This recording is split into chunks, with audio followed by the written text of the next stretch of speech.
The birthdate of Jesus, saying, "Where is he that is born King of the Jews? For we have seen his star in the east, and are come to worship him." In this video, we want to look very closely at the celestial event that actually represents the birth of Jesus. Our whole dating system uses the birth of Jesus as the reference point. And if you have that wrong, then all your dates are wrong, which they are, because they never built the dating system on the correct date. And so this is why this is so critical. So I'm going to try to review the Josephus extremely quickly, because there are a couple of points that I need to bring out, that we can continue to march down the path that leads to the actual birth of Jesus as we progress. We're going to look at Antiquities of the Jews, book number 17. We're starting with chapter 6. In chapter 6, Herod has a disease. There's a sedition. People involved in that sedition are punished. Herod falls into a distemper, and he changed his will because now he feels like he's dying. He despaired in recovering. He thinks he's going to die. He's 70 years old, and he grows very fierce and indulged the bitterest anger upon all occasions. The disease is so terrible, it's really driving him crazy. Partly the sedition is arising because they believe that distemper is incurable. They're taking advantage of his weakness. One of the key people involved in this sedition, his name is Matthias, and these were eloquent men among the Jews. They were celebrated interpreters of the Jewish law. They are beloved of the people, and they are instigators in this sedition. His name is Matthias. There's another Matthias who's the high priest.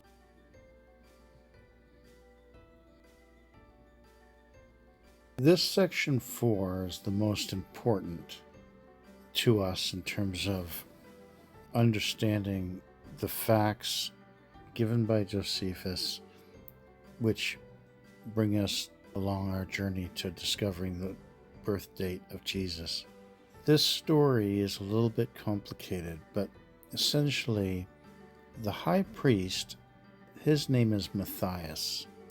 Now there's also another Matthias who was a man held in high regard by the people, who with his companions Herod put to death by burning them alive. And this all happened the day before a fast day, a regular annual observed fast day. The high priest, the night before the fast, could not sleep.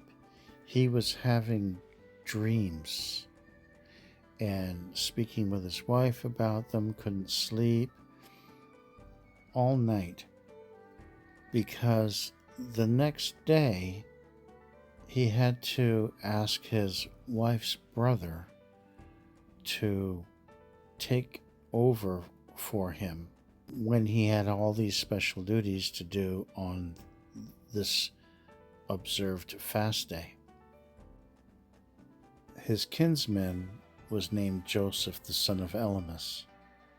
Because he couldn't officiate his duties, Herod used that reason to deprive this Matthias of the high priesthood. Here is where it's recorded that Matthias and his companions were burnt alive.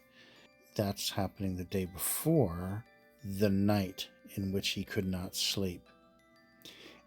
And that same night in which he could not sleep, there's an eclipse of the moon. And so what's important here is that we're given an observed fast day is happening on the same day as a lunar eclipse. So the lunar eclipse is the night portion of the day, and the fasting is the day portion of the day. So they're both the same day. Shortly after this, Herod dies, and then shortly after that, there's the Passover, which gives us the season. And we're going to learn that it's actually not about, really, it's 2 weeks from the time of the fast day to the time Herod dies, 2 weeks. And from the time Herod dies to Passover is 2 weeks. You're going to see, if you read in scriptures, that at this time, you've got the Wisemen are having dreams to go home another way. Joseph and Mary are also having dreams and being told to go to Egypt. And so it's just interesting that here on this fast day, the night before this fast day, this high priest is having dreams and he cannot sleep all night. A very, very unusual situation. Usually a dream doesn't keep you up all night. We don't know what the dreams were. We do know there was a very traumatic event of these individuals being burnt alive. That can be very upsetting and keep you from sleeping. Nevertheless, lots of strange things going on in this time of a biblical proportion. And continuing that theme, we come to section 5.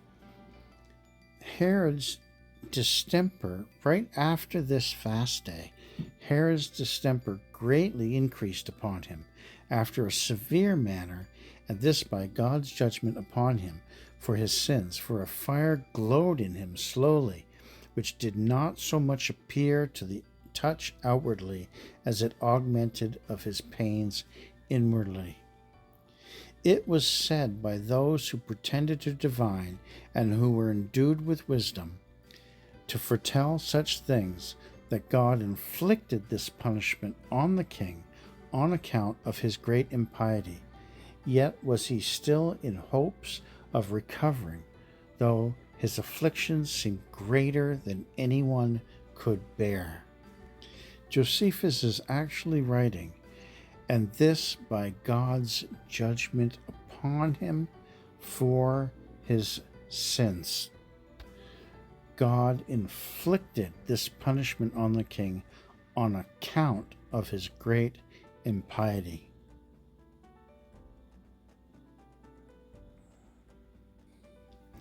Now we get to chapter 7, and Herod is so bad off that he has thoughts of killing himself with his own hand, and of course he attempts to do so. This is just one section for this chapter, and now we're on to chapter 8, concerning Herod's death and testament and burial. So we've gone very quickly from the fast day with the lunar eclipse.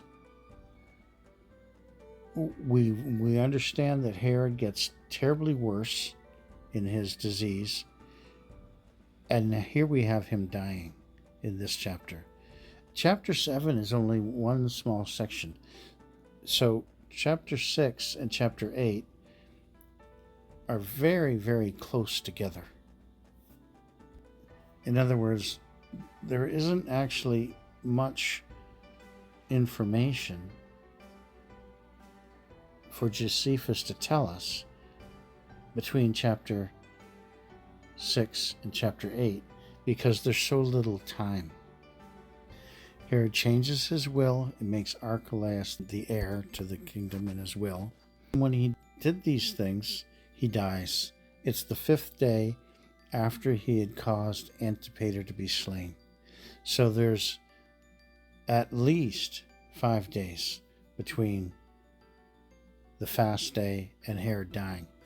I think once we pinpoint the date and we look at the date of the Passover, you can start to see, and we locate a sign, you're going to see that it's about 2 weeks between the fast day and Herod dying. And it's also about 2 weeks from when Herod dies to the Passover. So eventually Herod dies, and after he dies, there's a mourning for him for 7 days. And now we're at chapter 9. There's another sedition that gets raised against Archelaus after Herod dies that he has to deal with. And we're going to find that it's after the mourning period, just before the Passover. And then he sails for Rome. So Archelaus, after the mourning period, he really wants to sail to Rome immediately. But he can't, because he has this sedition which takes him some time to take care of.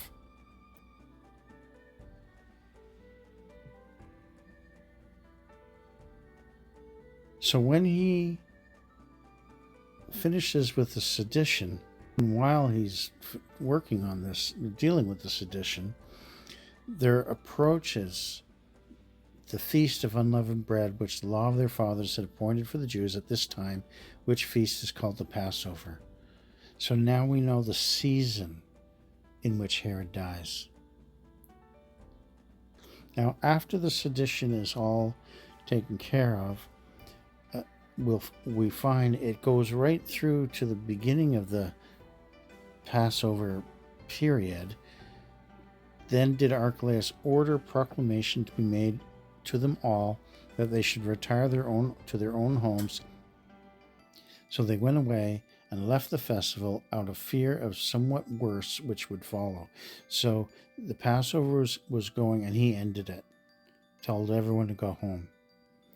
And so we know this season. And then Archelaus sails for Rome.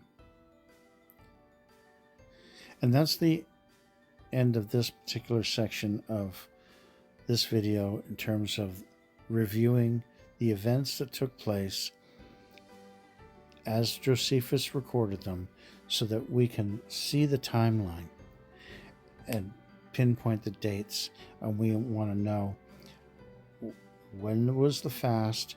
When did Herod die? When is the Passover? How do these three things relate to each other in time?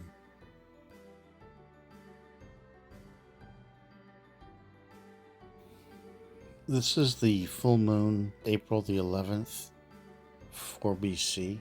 Whenever we see the full moon at her feet, as it's recorded in Revelations 12, this is the Passover. This is the exit of Egypt, when they needed the full moon, the light of the moon, at their feet, because they were traveling day and night. The Lord went before them by day in a pillar of a cloud to lead them the way, and by night in a pillar of fire to give them light, to go by day and night. Whenever we see this full moon at her feet, it's always at a time when they're having an exodus. Jesus needed to escape. Jupiter is at the left foot of the left Gemini figure. This spot you'll see happens at the conception of John and at the conception of Jesus. Seeing Jupiter here is a repetition of other significant times related to this particular spot. So we'll see that. Quite interesting that this Passover, in such close proximity to Jesus escaping to Egypt, is in that spot, and that the full moon is in this particular spot. The full moon is on April the 11th. In the Hebrew calendar, April the 11th for BC is saying 16th of Nisan. However, because it's a full moon, it's actually Nisan 15, first day of unleavened bread. We believe Herod died March 27, and March 27 corresponds to Nisan 2, but this was actually the last day of Adar. Adar 2. So the days would be March 28 to 31 is 4 days, plus 11 days equals 15 days to Nisan 15. So Herod dies March 27th, last day of Adar 2. Afterwards, there's a 7-day funeral mourning for him, which is the customary amount of days under Jewish tradition. Then there's a time of upheaval, and Archelaus doesn't get that finally under control until after that Passover time has already begun.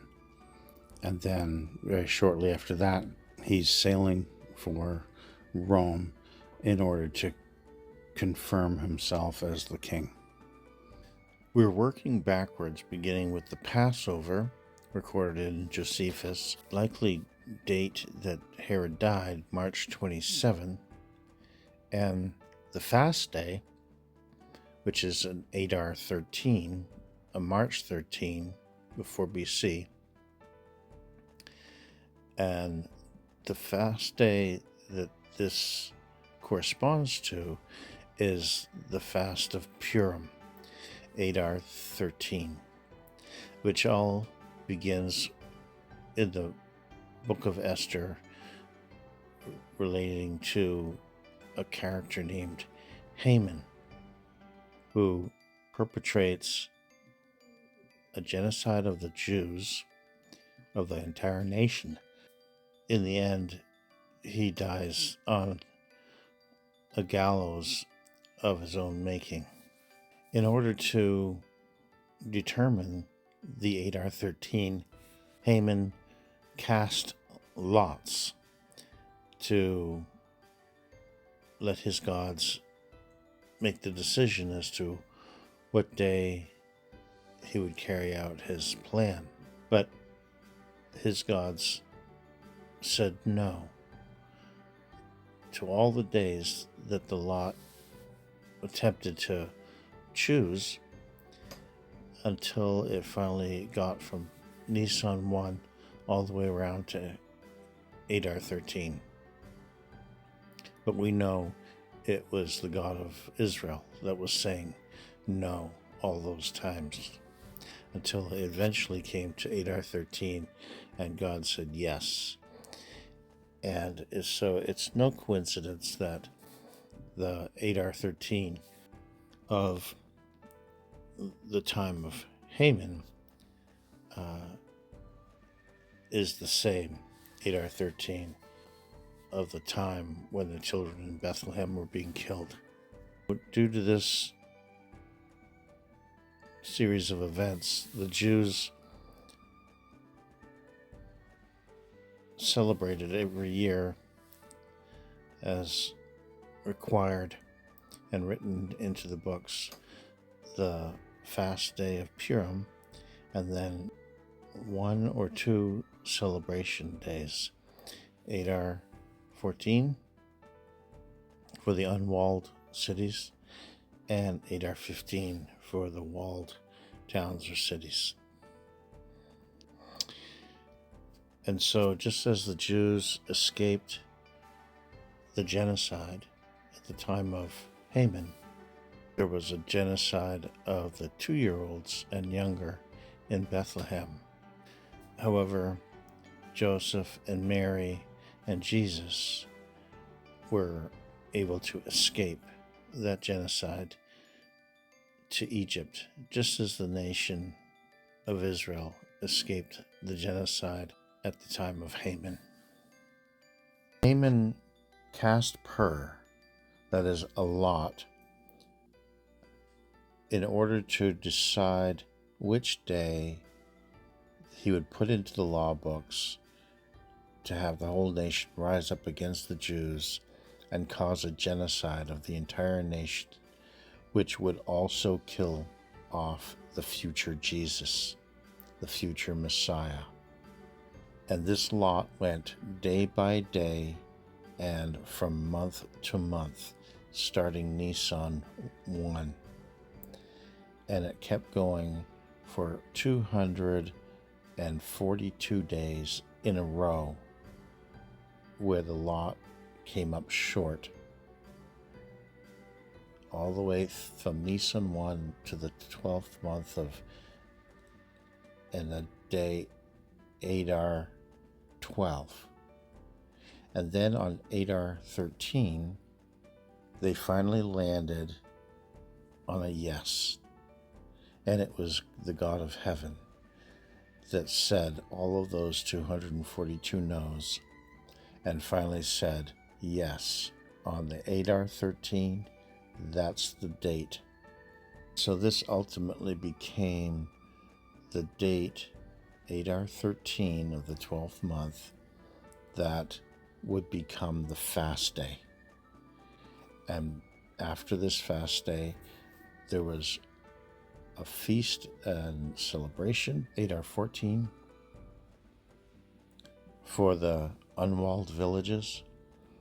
And then an Adar 15 was also added as a feast day and celebration day for the villages, towns, or cities that had walls.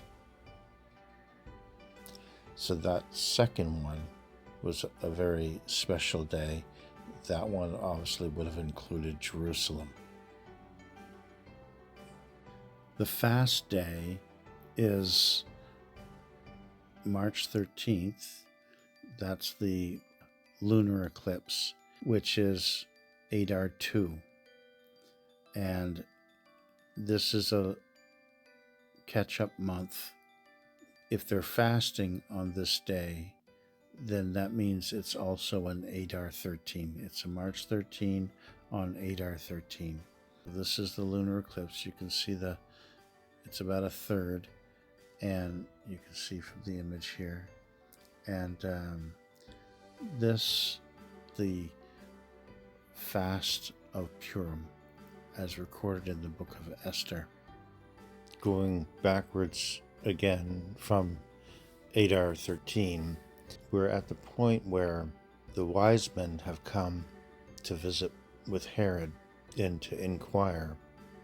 And during this visit, Herod had privily or secretly called the Wisemen and had inquired of them diligently, which is accurately and exactly what time the star appeared. The scriptures give us that King Herod held his meeting with the wise men secretly and in private. As a result, it's no surprise then that this event of visiting with the wise men around this time leading up to his death was not recorded in the history books. Bethlehem is about 6 miles from Jerusalem, and in modern times it might take a couple hours to walk there, but I suspect in older days it would have taken a little bit longer than that. My calculations suggest it's about 6 hours for them. On their trip to Bethlehem, the wise men see this star again, and they're very excited about it. This is a list of possible celestial items that people have guessed at maybe what the star was. My understanding is that it's a conjunction of planets because it's the only thing that would fit all of the requirements. It needs to be able to stay in the sky for a significant period of time and disappear, and then reappear 2 years later. And that would rule out many of these things like meteors, or things that are just not that uncommon, like a moon-planet conjunction. Scriptures label it as a star. It makes no suggestion that it's a supernatural event. Obviously ruled that out. We'd never be able to relocate a supernatural event within an astronomy application. The wise men departed the king, and they're seeing the star in the east as they look eastwardly, and it seems as though it's going before them till it came and stood over where the young child was. And when they saw this star, they rejoiced with exceeding great joy. And that's indicating that they had not seen it since last time, which was the 2 years ago that they provided to King Herod. And so this is the reason for their joy. They're seeing it again means all of their effort and struggle to make it to Jerusalem, in the hopes that all of their calculations and prophetic interpretations are about to come to fruition. It's important to note that the star prophecy that the wise men are following is recorded here in Numbers 24, verse 17. A star out of Jacob, and a scepter shall rise out of Israel. So this scepter is that of a king. And that's why they said, where is he that is born, out of Jacob, King of the Jews? As we approach the discussion of the point at which the wise men are traveling to Bethlehem, our objective is to understand what date that is, because that is very close to when the children in Bethlehem are killed. And we know the fast day, the lunar eclipse day, is close, 2 weeks or so before Herod dies. Now we want to know, how close is the Bethlehem children being killed and the fast day? How close are they? To know, when did these wise men travel to Bethlehem? So the order of events is here. They travel to Bethlehem, and then within a couple of nights, they are told to leave and don't go back to Jerusalem, go home a different way. Mary and Joseph are told to leave another night, and then the children are killed. And we want to know, when did that happen? And then we also have the fast day. When did the children get killed versus the fast day? When did the wise men travel to Bethlehem? Then after the fast day, Herod dies. And after Herod dies, Mary and Joseph are told they can come home from Egypt. When did they get told to come home from Egypt? Hopefully we're going to find these answers. We're trying to understand when the wise men are visiting with Herod. The idea here is to start with the March 13 of 4 BC, the lunar and fast day, and we're going to go back to November, 4 months, and work our way forward. We're looking for a conjunction of planets. The conjunction of two planets can have the attributes of a star. It has a lot to do with retrograde motion. The motion that the planet you're looking at can change based on the motion that the Earth is going through. Planets are all going through orbits. Orbits are curved. As we move along a curve, if distant planet is moving along its curve just at the right timing, that planet can look like it's moving backwards because we're on different parts of our curve. It can just look like it's staying stationary. So not moving forward or backwards, just staying stationary.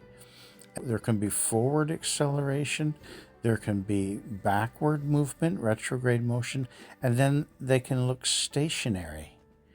Stars look stationary. They move across the sky, but compared to the other stars around them, it looks like they all move together. Same thing. If the planet looks stationary, it just looks like another star. It ceases to move amidst the background. And that's what makes it look like a star, because it stops moving. But it's bright. It's a planet, so it's much brighter than the stars. This is what Saturn and Jupiter do for about 9 months. And so as you go through these dates, November, the moon passes things, but there's no two planets that are coming together. The moon passes, full moon, new moon. The moon passes December, right? Mercury is in conjunction with the sun. Forget about Mercury and Venus. They're so close to the sun. They move around so quickly. We see them all the time. And they move very fast. They pass by so quick you wouldn't even notice it. And we're not talking about the moon in conjunction with the planet. Again, the moon moves very fast.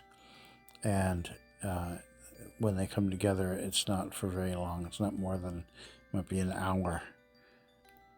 Mercury and Venus is very common.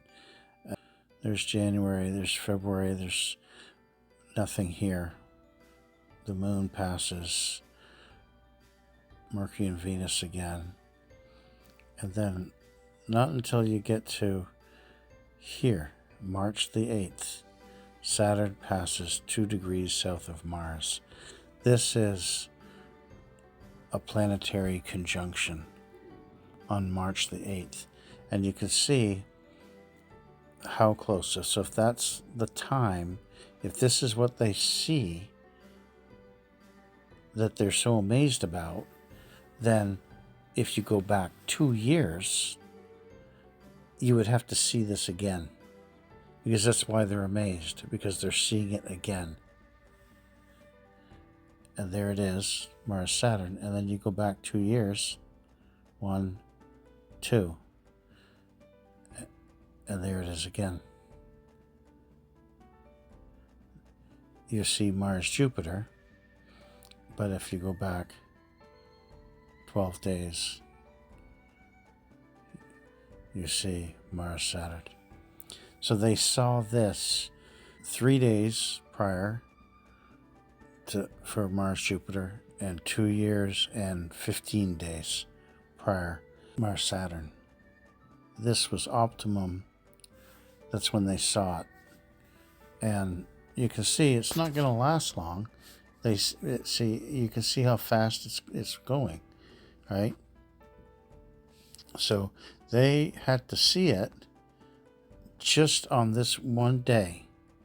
You know, a day or two earlier, a little bit earlier, they're much further apart. And a little bit later, they're kind of far apart.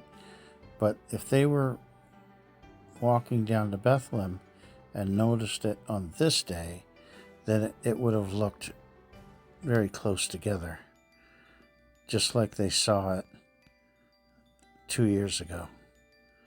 And so there's the February 21. You go back 2 years, and there it is, the same. They go visit Mary and Joseph in Bethlehem, March 9th. God comes to them in a dream. Wisemen have to leave. Then another night or two or so, Mary and Joseph are told to go to Egypt, and then the children in Bethlehem are killed. So you have March 8, March 9, March 10, and we know March 13 is the fast day. Well, what we're seeing here is that the time at which the children are killed and the fast day are awfully close together. In fact, more than likely, they're exactly the same day. There's no time between the fast day and the night. The night of the lunar eclipse is the night that the children get killed. That lunar eclipse showed up around 2:30 in the morning. So likely the soldiers are headed down full moon. The sign of the lunar eclipse is the appointed time in which those children in Bethlehem get killed. Yet Jesus escapes. Same thing on Esther. March 13th was the chosen date by God at the time of Esther, but he's also choosing that date to also be the same date as when the children get killed. At the time of Esther, the nation escapes. Because the nation escapes that genocide, Jesus lives. And here we are, there's a genocide in Bethlehem, and yet Jesus escapes and Jesus lives again. It only stands to reason that since God deliberately chose the Purim date of Adar 2, Adar 13, God chose that date.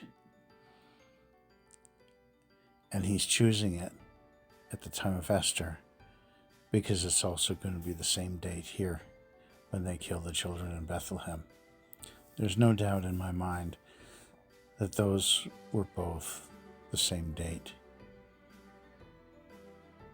Not only are we seeing it again where the Mars-Saturn come together, but when you see the conjunction of Jupiter and Saturn last for over nine months, looking like a single star, that's just too much to be a coincidence. The fact of the matter is, this March 5th is precisely the moment about 4 o'clock in the afternoon that Jesus, our Savior, was actually born. In this section, we're going to be looking at these time frames. Saturday, Saturn passes south of Mars, February 21, first quarter moon, February 26, which ends the 280-day conjunction of Jupiter and Saturn. The moon passes Pollux, which is the golden star at the head of Jesus sitting on the cloud in Revelations 14, verse 14. Regulus is the brightest star in Leo the lion. And then on March 5th, Jesus is born when Jupiter and Mars come together.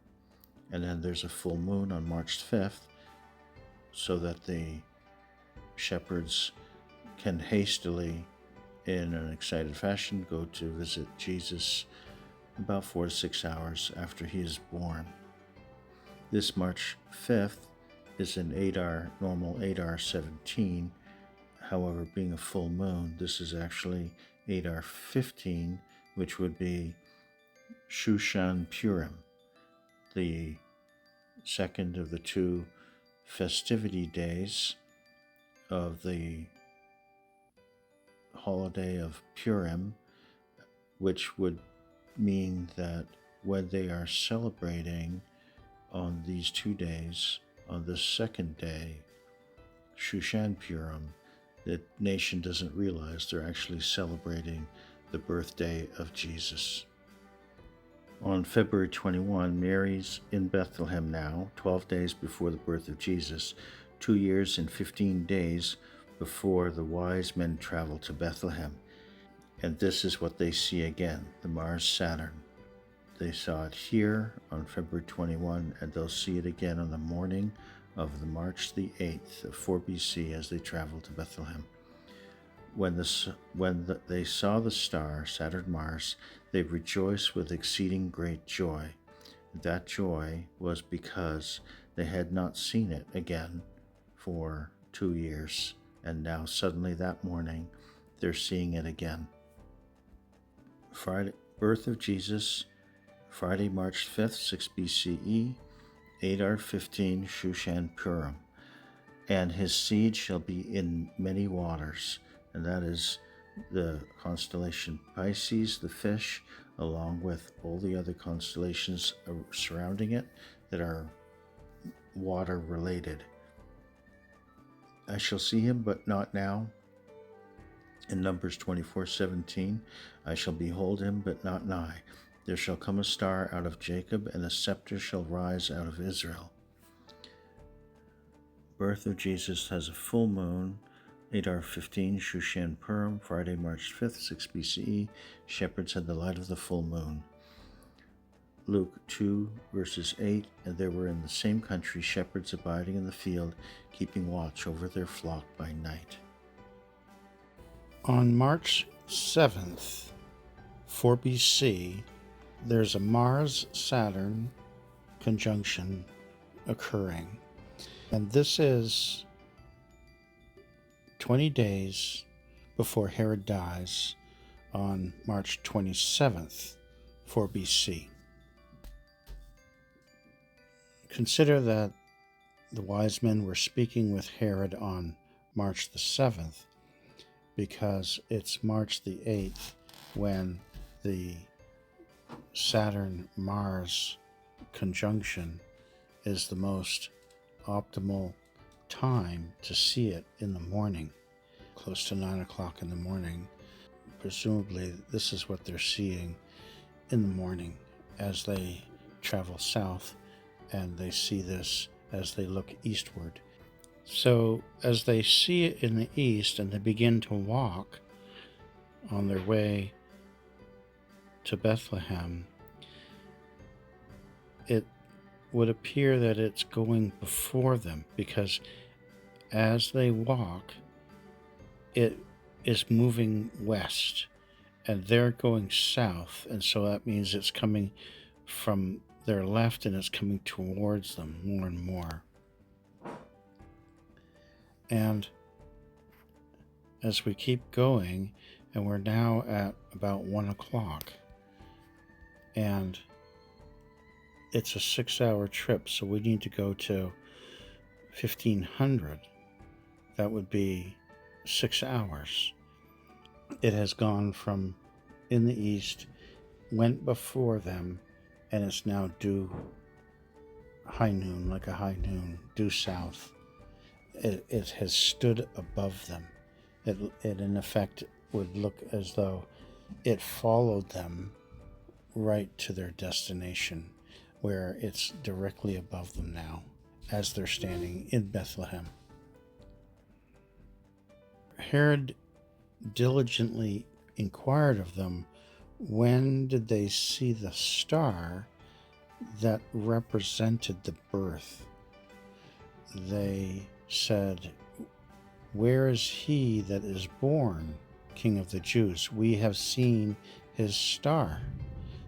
And so they're equating something that they saw to actually be the time in which Jesus is born.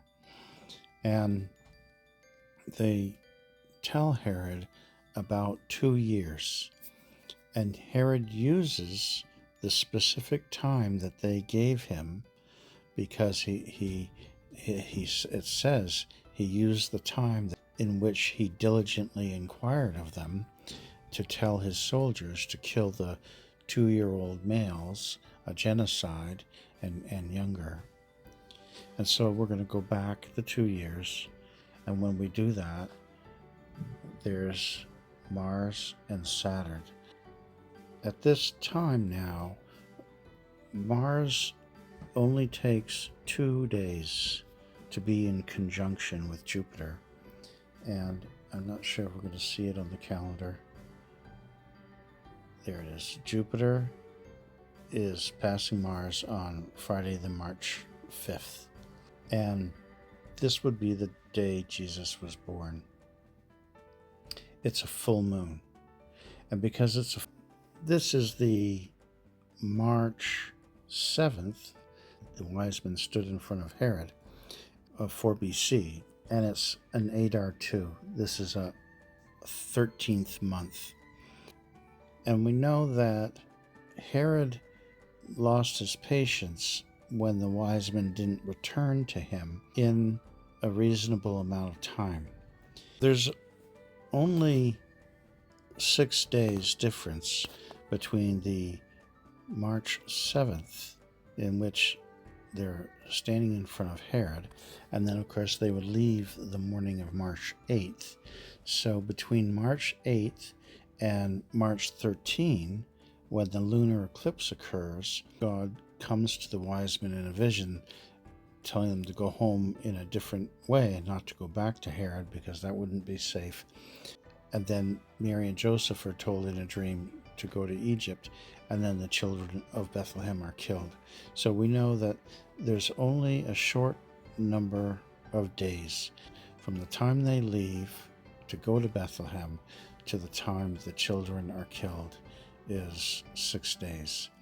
And it's a Adar 13. But when we get to the time that Jesus is born on a Sunday, March the 5th, 6 BC. This is a Adar, just a regular Adar. But we know it's a full moon, which means it's the 15th of Adar. So the fast day was on the 13th, and the 15th is the feast day of the Purim. And then 2 days later, Adar 15, is Jesus' birthday. And he escapes the genocide. And the Jews celebrate Purim, Adar 14, and Purim Shushan, Adar 15, to celebrate that they escaped a genocide. March the 5th, 6 BC, it's a Friday, and Jupiter has passed the south of Mars, and this is the birthday of Jesus, which is a full moon, and it's a regular Adar, so it equates to Adar 15. Now they were following a star, something bright, something unusual.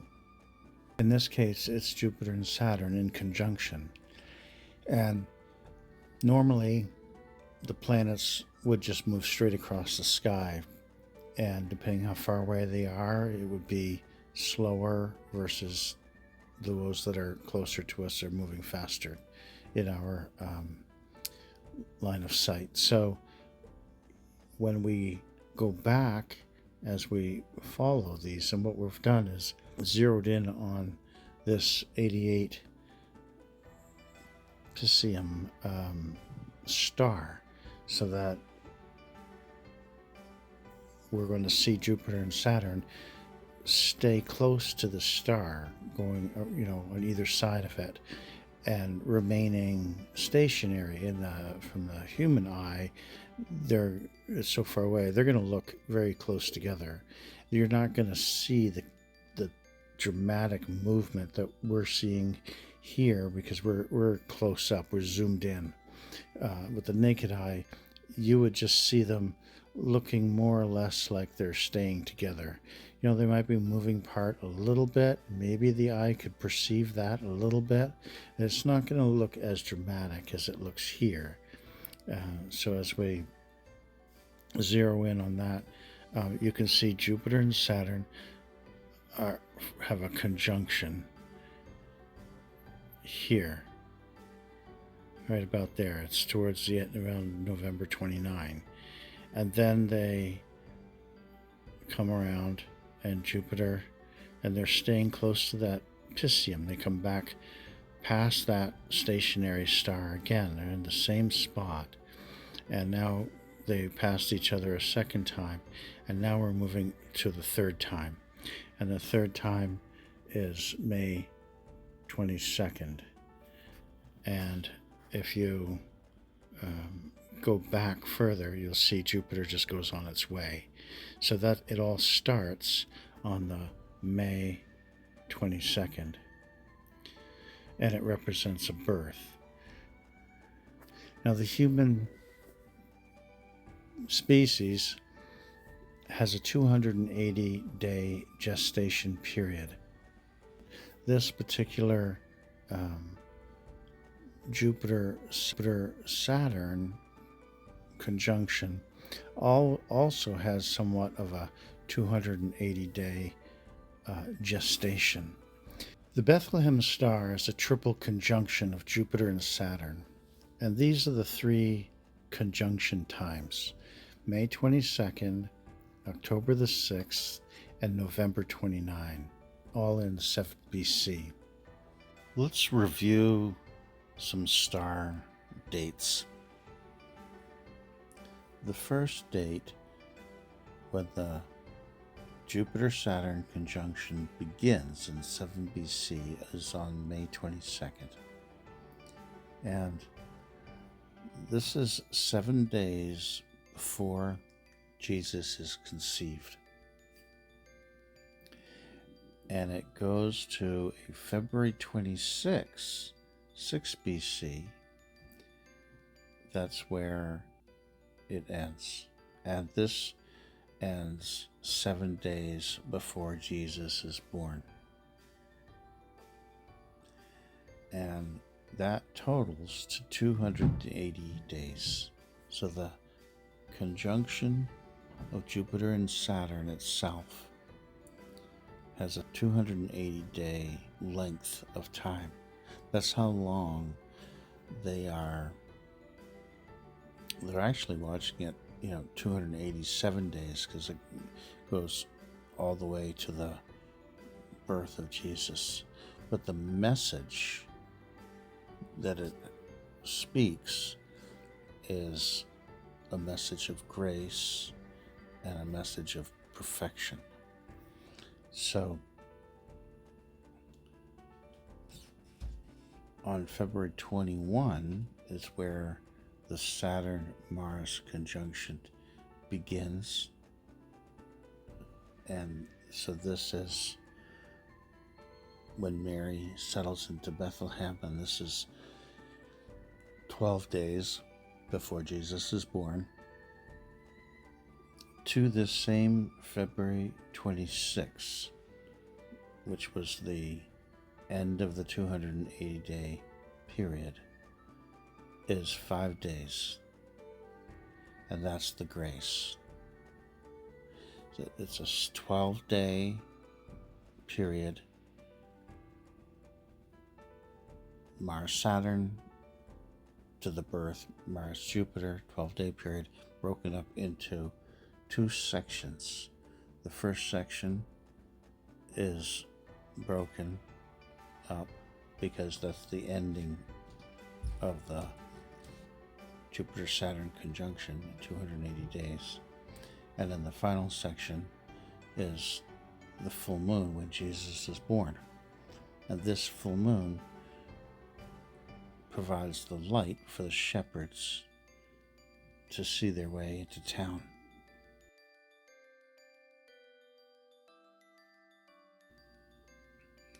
Jesus is born around 4 p.m. in the afternoon, and the actual full moon is timed around 8 p.m. in the evening.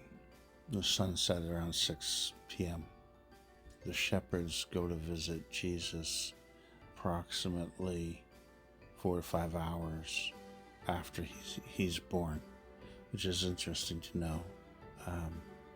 He's very much brand new when the shepherds go to see him. And so that forms the 7 days perfection. Grace perfected. So where the numbers fall based on the events that are happening, based on the signposts that are being left here, forms this message. Like just as the Word of God says that God speaks out of his heavens. Psalm 19. To the chief musician, a psalm of David. The heavens declare the glory of God, and the firmament showeth his handiwork. Day unto day uttereth speech, and night unto night showeth knowledge. There is no speech nor language where their voice is not heard. Right, this is God speaking. And May 29, 7 BC, is the conception. And it's a new moon. Jesus is conceived. And March 25th is when full moon, when Jesus is born, in 6 BC. It's the Jupiter-Mars, and that is 280 days as well, of course. A normal human gestation period. May 22nd, first conjunction is back here, and then we're going to get to, I believe it's October the 6th.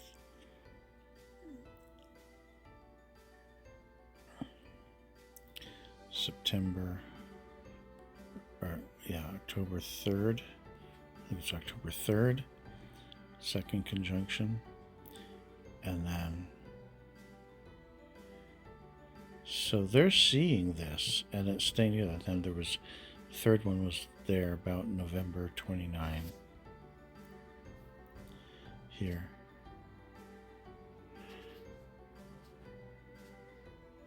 And then we have, they separate, and then you get, there's January, there's February 21. February 21, Mars came in all of a sudden and conjuncts with Saturn. There's our Piscium star still in the center of everything.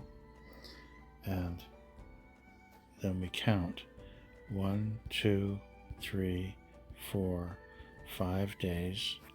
And we have February 26. Mars is right in the middle, well, 5 days out. And this is now the 280-day normal human gestation mark of the conjunction of Jupiter, when conjunction of Jupiter and Saturn began. And so that 5 days represents grace. And then the next 7 days, 1, 2, 3, 4, 5, 6, 7, March the 5th. And there's Mars, Jupiter, and we now have the number 7, grace perfected. Jesus is born, grace perfected. So the actual star that they saw was Jupiter and Saturn. It was very bright, and it lasted for 280 days, and it culminated in both conjunction with both Mars and Saturn and Mars and Jupiter. And those two events match the verse. The verses read that Mary came into Bethlehem and then settled in, and when the days had transpired where she had come to full term, then she delivered the child. And that was a 12-day period. And just the way the sign describes it, the sign is describing the verse. And so it was that while they were there, the days were accomplished that she should be delivered. So this is where we can see that the Mars Saturn represents they were settled in to Bethlehem. They had arrived, got settled in, and then while they were there, while they were settled in, the days, these 12 days, were accomplished, that she should actually be delivered of the child. So, completed. So that is exactly what the signs show. This verse is accounted for by the sign. Part of the Balaam prophecy is that his seed shall be in many waters. So we're going to look and see what that is. When the angel Gabriel was speaking with Mary, he said that the Holy Spirit shall come upon thee, and the power of the highest shall overshadow thee. He's going to go away, and in days to come, this will happen. There's a Holy Spirit that shall come upon her, and it's going to overshadow her. We're looking at May 13th of 7 BC. Remember, Jesus has his conception on May 29th. This is May 13th. This happens just before that. So we're looking at 16 days before the conception. And what we see is a lunar eclipse.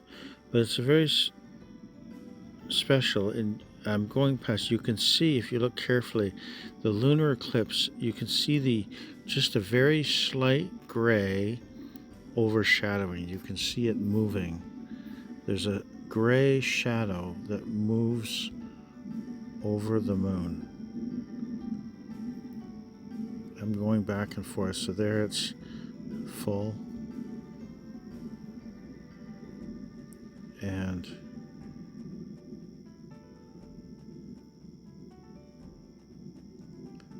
there it goes. You see it leaving now on the left. And I'm going back now. There it is, coming from the left, going over to the right. And it comes down. It keeps going to the right. And now it's stopping about there. And it starts to go back. There, it's in the middle. And it's going back. And now it's leaving the moon again. So you can see that overshadowing on May 13. This is the overshadowing. And this is 16 days before the conception. And the next thing that you see, so at this time, on this same May 13th, we have here Jupiter, Saturn, and Juno. They're coming together. If we go back in time, you can see Juno comes in and gets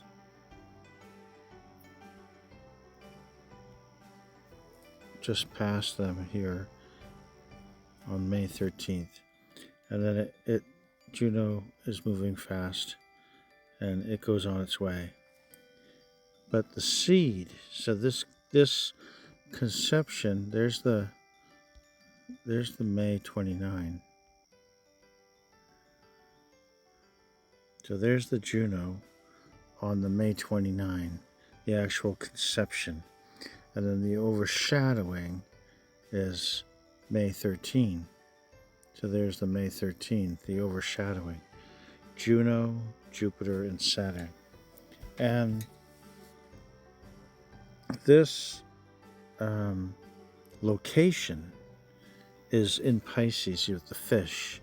And then below is the Cetus, the whale. This is the place of many waters. His seed shall be in many waters. The place where Jesus is born where the sign exists that represents his birth.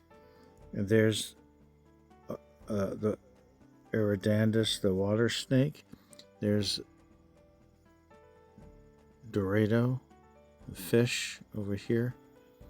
And then you'll see there's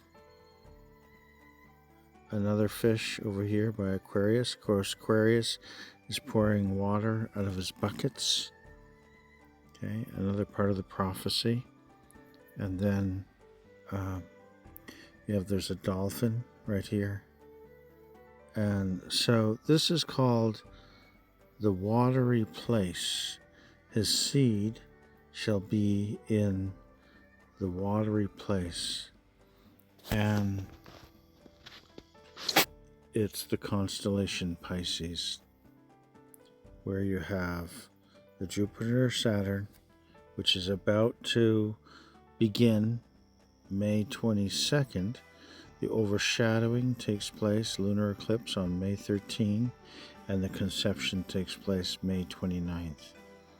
Those are the three things that happened in May that fulfill the overshadowing, fulfill the star, beginning the first conjunction of the star, and fulfill the conception. So May is a big month for Jesus. It's the beginning of his birth, the first point at which the initiation takes place with the overshadowing. But even still, it takes 16 days for that miraculous event that gets it started has to go through a natural 16-day process, a natural human process, which is, it's an insemination. Mary is overshadowed and inseminated, and that insemination takes 16 days to result in a conception.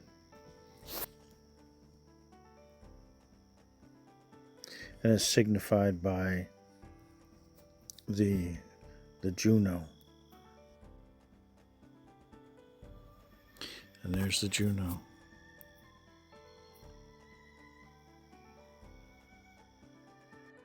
So in this video, we're going to focus in on the moment that Mary and Joseph enter into Bethlehem, settle in, and then she expends the number of days until Jesus is born. This is depicted on February 21. We have Mars, Saturn, and Juno. Juno's like the seed. All right, that's what it looks like. It's an minor planet or an asteroid that encompasses 1% of the total mass of the asteroid belt. So it's a fairly sizable asteroid. It has a brightness to it. In perfect conditions, you could potentially see this with the naked eye. The Juno, you can see that the Mars is moving very fast compared to Juno, and we're closing in on the 280 normal human gestation days.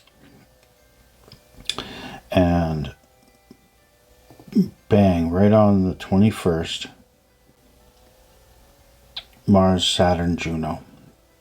5 days in, 1, 2, 3, 4, 5. 5 representing grace. Mars and Juno are moving in tandem. Jupiter and Saturn first conjuncted or concepted on May 22nd through to this February 26th, the 280-day mark, normal human gestation period of the Mars, Saturn, Jupiter conjunction. That began 7 days before the conception of Jesus. So here we are 7 days before the birth of Jesus. 7 means perfection. So 1, 2, 3, 4, 5, 6, 7. Jesus is born March the 5th, 6 BC, Mars, Jupiter, and Juno. Right? And you'll see later when you get to the eclipse that represents the beginning of his return, you'll see Saturn, which is a female, and so at that context represents the bride of Christ, is very close to where Jupiter is right now. So when the bride of Christ needs to be put into a safe place, away from the tribulations of those last few months before the return of Jesus, Saturn is right where about Jupiter is, in the safe place. These seed shall be in many waters. This is where Jesus is born. So the 5, when you go back to February 21, is grace. Midpoint, 26, after the 5 days, grace, and then 7 more days, which means perfect. So it's grace perfected. Grace perfected. Birth of Jesus. Grace perfected is the birth of Jesus. Every newborn child, the first thing we think of when you see a brand new child is perfection. How perfect. Every little toe, every little finger are just perfect. That's the first thing everyone thinks of when they see a brand new child. It's perfect, right? And that's what this is, the birth of Jesus. Great, but it's not just the human form that's perfected. This is the grace of God through Jesus, is perfect grace. Jesus is our grace. He's the mercy of God for us, is to give us Jesus, who takes away the sin of the world. Grace perfected. So that's the chances that all these celestial events occur. Saturn and Jupiter come together. They conjunct for 280 days. Previous to this, John's conception, John's birth on August 25th, 280 days. Saturn and Jupiter, 280 days. Now the conception of Jesus to the birth of Jesus, 280 days. Mars swoops in, lines up with Juno. This is what they see exactly 2 years later, March the 8th. March the 8th, 2 years later, in 4 BC, Mars and Saturn are what the Wisemen see in the morning as they're walking to Bethlehem. They see Mars and Saturn together, just like this, and they're very surprised and happy and amazed that they see this again. That's what they say. They're amazed to see this again, Mars and Saturn. It tells them we are on track. At the point at which the conjunction began, May 22nd, we can also find now the conception time of Jesus. When we look at the calendar, and we can confirm that we're looking at Jerusalem, and the calendar shows that when we get to May 29, there's a meteor shower, Aratides meteor shower, which is an appropriate, and then there's this new moon on May 29. So why is this 280 days happening? And it happens new moon to full moon. And so that would be a lunar cycle is new moon to new moon. And it lasts for 29.5 days. And this is 29.5 days multiplied by, instead of not just 9 cycles, like 9 months, 9.5, because there's an extra half, a new moon to new moon, 9 cycles, and then a final half cycle to the full moon to get the 280 days. And when you multiply that out, 29.5 times 9.5 is 280.25 days. And what this means is that the actual month-to-month lunar cycle has a pattern built into it, whether you're going from new moon to new moon plus a half cycle to a full moon, or whether you're going from full moon to full moon for 9 cycles and then a half a cycle to a new moon. Anytime that in these markers you multiply by 9.5, you take 9.5 of those markers, it's going to come out to the value of a human gestation period, 280 days. The lunar cycle was designed to always be following a human gestation day period from the beginning. Only humans have this 280-day gestation period, no other animals, so that the celestial signpost, the moon, was designed for humans. It was designed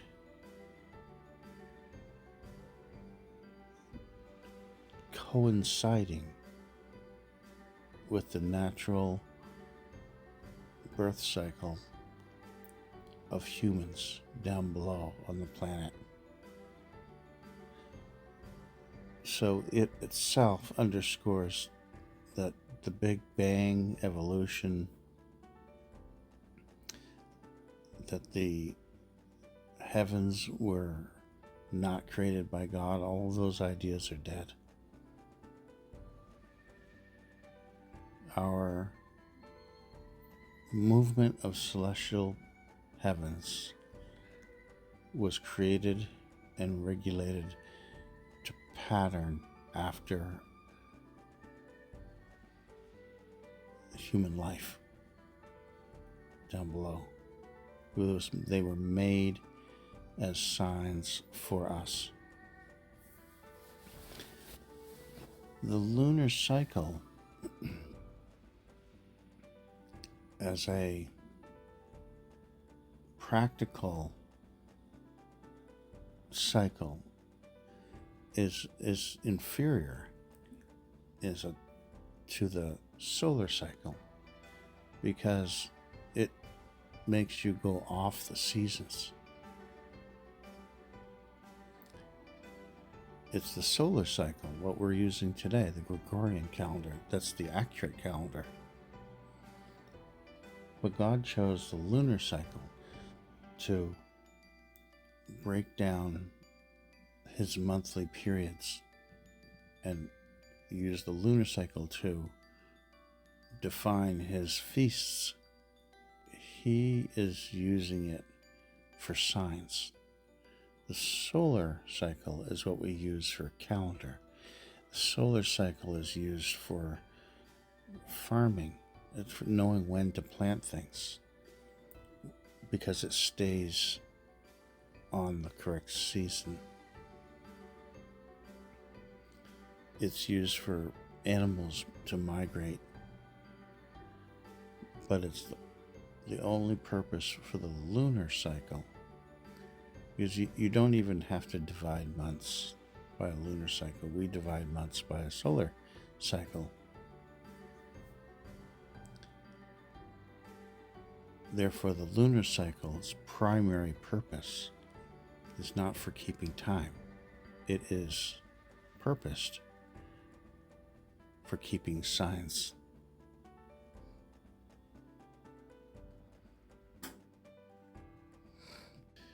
There is another major event in 7 BC pertaining to the Wisemen. On October the 6th, the moon passes south of Jupiter and Saturn.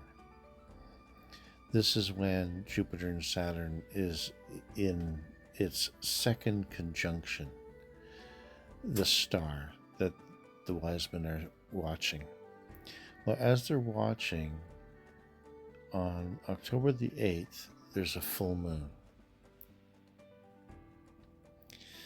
So this is October 6th conjunction, and there's the moon, and the moon becomes full on October the 8th, and it's over here now.